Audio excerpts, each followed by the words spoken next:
তো বন্ধুরা এখন বাজে পুরো 12টা, আর এখন আমি সকালে ব্রেকফাস্টটা করছি।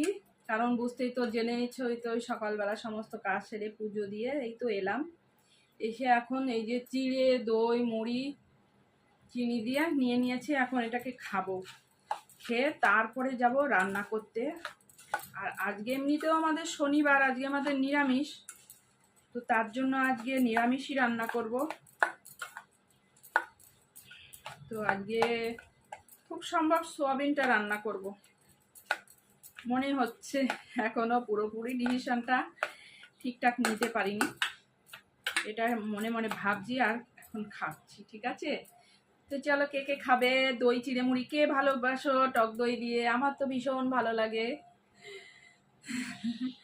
তো যাই হোক, খেয়ে নিই।